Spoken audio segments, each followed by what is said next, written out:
Good morning, everybody, and a happy Thursday morning to you. Oh my goodness, you guys, the story just keeps developing with more and more information coming out.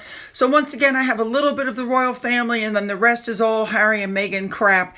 And I put some of your comments in here because you guys have been quite vocal. So let's jump in and cover what we have, shall we? Let's go.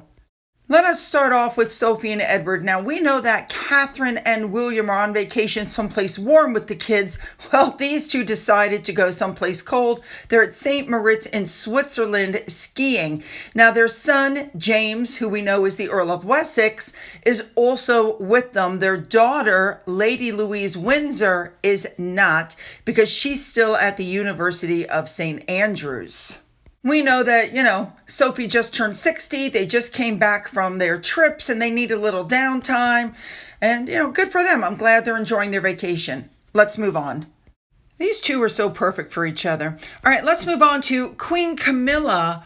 On February 18th, she had a reception at Buckingham Palace. Lots of interesting people were there, including, if you can believe this, James Corden, Harry's little friend from the bus, I don't like that guy at all. Sorry. Anyway, the reception was for the National Theatre at Buckingham Palace. She was surprised with one of her, plays. I love that this woman definitely got the memo. She comes walking in this gorgeous outfit, goes, there you are, Your Majesty. Some people are waiting for you. And she takes her and walks her off into the room while she's talking to her. I just love this kind of stuff. The Queen looked absolutely lovely in her outfit. You had Downtown Abbey's Jim Carter there and his wife, who, by the way, played Queen Elizabeth in The Crown. And Leslie Manville was there, who played Princess Margaret. The play, there was a lot going on in the room. There was different sections of the play showing, but there was one part that I thought was just the funniest thing I'd ever seen. Really quickly, I couldn't help but notice they're in the throne room.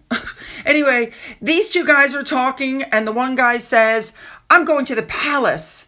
And the other guy says, "I can't abide the palace." And the entire room breaks out in laughter.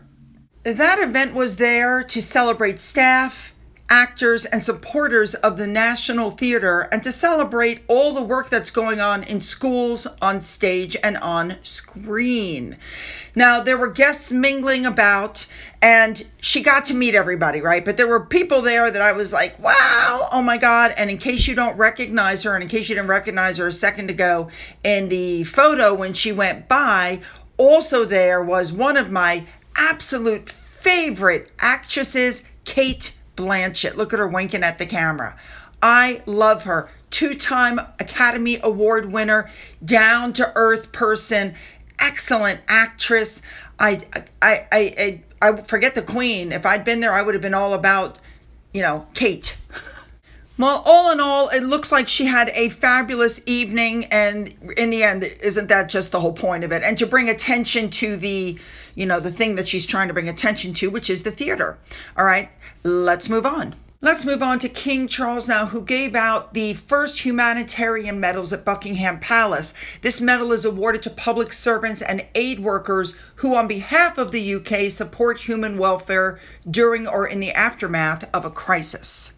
This time around, one of the people that got a medal, and there were a lot of them, one of the persons who got a medal was an NHS medic who gave care in Gaza, because apparently he'd been there like 5 times in the last year to help. He was a volunteer with the Northwest Air Ambulance.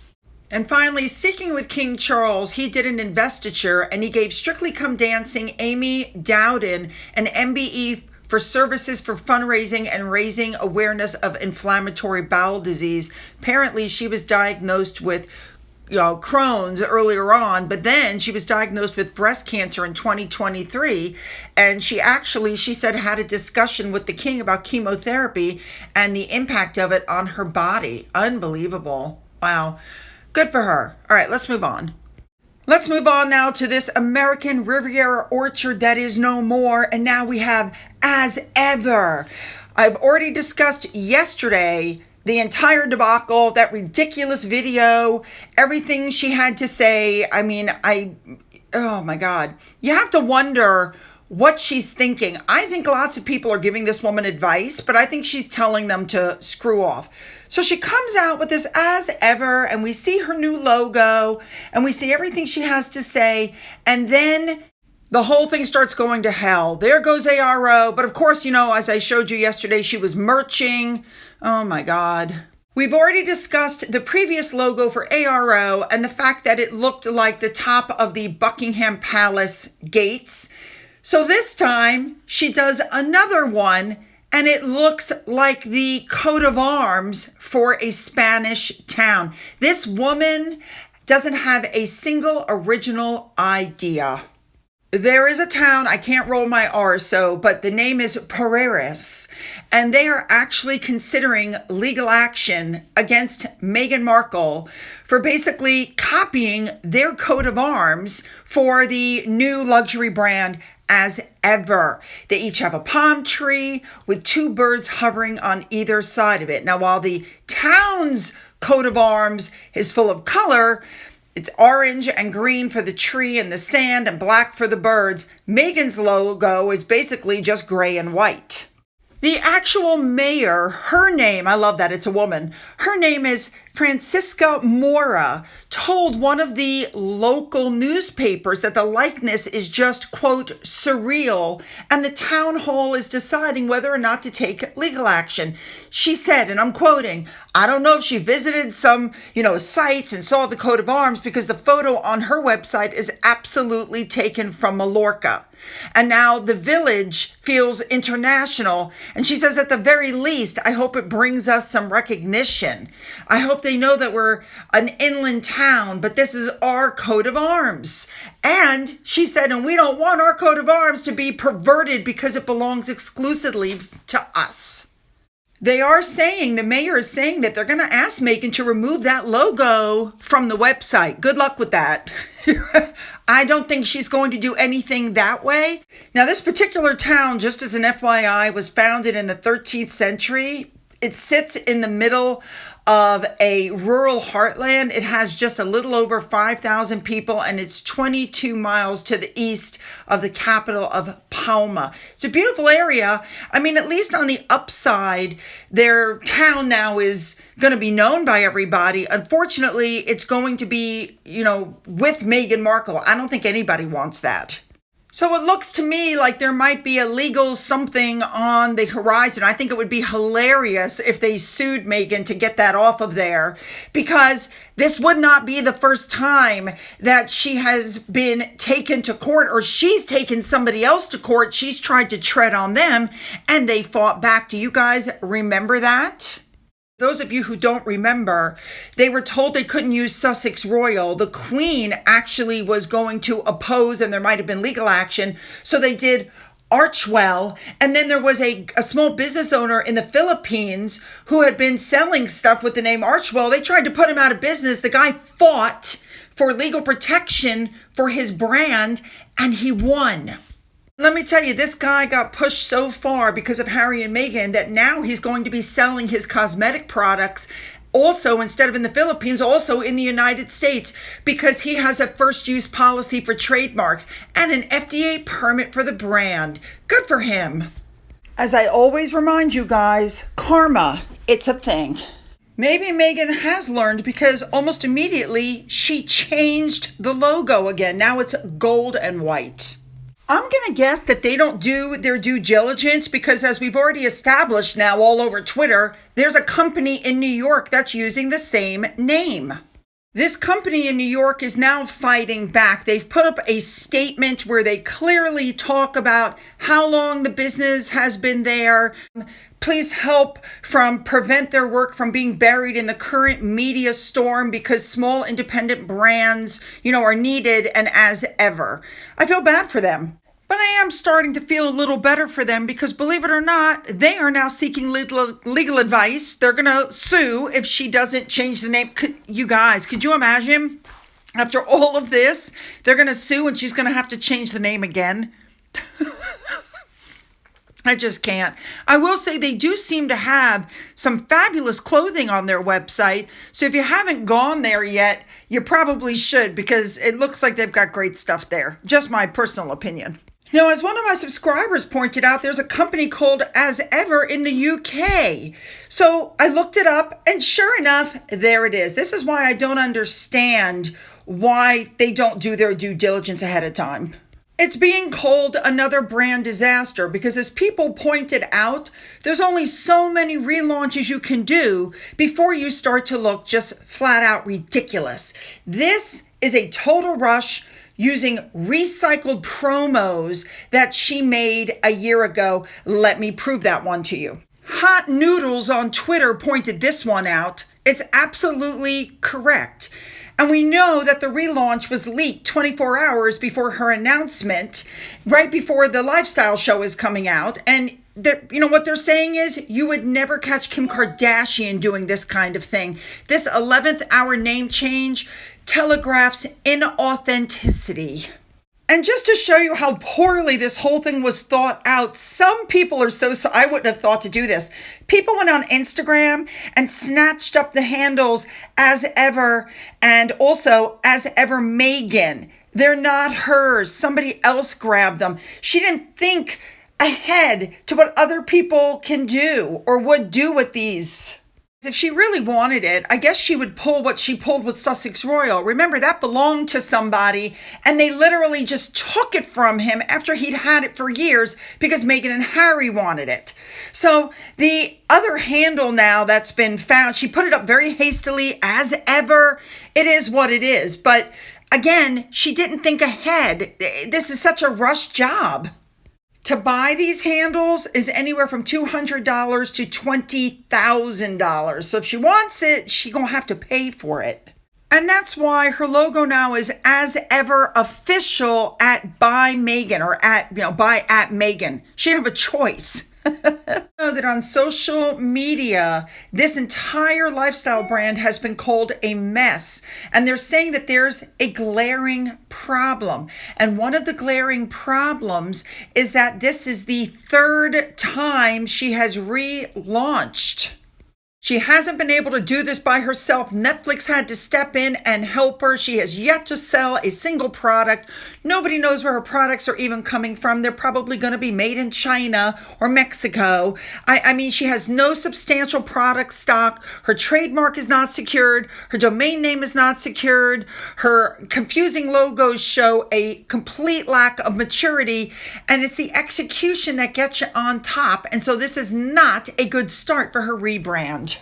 I do think it is important to point out, as Meghan, said that social media was so dangerous. And yet, since January, we have seen her children more than we ever have. She's using them on her website. She uses them in her Instagram shows where she's merching other people's products. We see them constantly. We see their names on her neck. I mean, it's like, what happened to we don't want to show our kids, we want to make our kids grow up normal people, we don't want to do this with our kids, and then boom, all we see are the kids. We saw them in her photo montage for Guy, which, by the way, we know that she didn't put together. She has somebody else running this account. But the point is, her whole thing about it's security, it's for our kids, we have to be careful with our kids. She's blowing it out of the water with her constantly showing of the kids. When the kids look back on this, their appearance on these websites is not going to be a good thing for the kids. The kids are too young to even protest. And Harry and Meghan have rarely allowed the children to be seen. And while they want to keep their children out of the spotlight, using them to sell your products is just not a good thing, which is what they're doing. And in talking about the kids, a blind item came out saying that several videos were taken that have the kids wearing and sampling products because she's hoping to use the kids to merch. Well, I've been saying that for years. Now, do you guys remember when Meghan said this? Then Netflix came on not just as my partner in the show, but as my partner in my business, which was huge. So I thought about it. So Meghan's been caught in a lie here because once again, what's happened is Netflix didn't partner with her. Netflix had to take everything over because she couldn't get anything done. And then, of course, the Netflix store, the online store, is open where you can buy stuff from, and products and coffee cups and shirts from some of their biggest stuff. But it's not just Netflix. For those of you who don't know, and I didn't know until I did this research, YouTube has an online store. And so does Hulu, HBO, and Paramount. This is just like the Disney store, except these people are online. They don't have the physical stores yet. So they're partnering with me and they're going to sell my stuff. No, they're going to put it on the shelves and they're going to put it up for sale. And if it doesn't sell, they'll quietly remove it from the shelves. Now, at the same time, I just wanted to show this. Meghan just put this picture up again on her Instagram. First of all, do you notice? Do you see it? Let me zoom in again. She elevated her dish with a mint leaf. I kid you not. And also her clothing seems to be coming apart at the seams. Not a very good look for me. Now, I want to touch on really quickly some articles that came out about Harry and Meghan, pointing out that even though Meghan told Gloria Steinem she'd rather be linked, not ranked, she and Harry really like to reassert the royal distinction every chance they get. It has been 5 years since they left the royal family and ran off to California, and yet they don't miss an opportunity to point out that they're royal. They still claim that they're part of that very monarchy and family that they couldn't get away from fast enough when it suits them, but they never seem to have a problem of still trying to associate with that same family. When they launched the new website last year saying it was the online home of the office of the Duke and Duchess of Sussex, we all remember they staged their own fake royal tours to Nigeria and Colombia, but yet, while Meghan's show might be called With Love Meghan, all of the promotional material has her Duchess title on it. And the worst thing is the kids, we were already talking about them. They left the full-time royals, so that their children could grow up normally and free of all the constraints of the royal family. But let's be honest, they grabbed those prince and princess titles just as quick as they could, and now they're trotting them out for PR. I believe it was at Invictus, Canada, when they went to show off the games that they asked to be called sir and ma'am. Let's face it, they were told no half in and half out, and yet that's what they've tried to achieve. But their currency has dropped. You guys know what I mean. You guys have all said the same thing. As ever was never. As ever, as if. Never ever. You guys have all said the exact same thing, and this is going to fail. And I completely agree with you. I believe it will. Oh my goodness. All right. Now, reminder you guys that on Wednesday, my Valentine's Day video dropped on my other channel. And on Friday, it is tomato soup. You guys don't want to miss that. Don't forget to hit the like and the subscribe button and go down into the description box where you'll find the links to my Twitter, my Gettr, my Rumble, my email, my father's book, which is still up for sale on Amazon, the link to my channel, as well as a physical address. For those of you who've donated to my coffee fund, thank you so much. And as always, you guys, have a great day.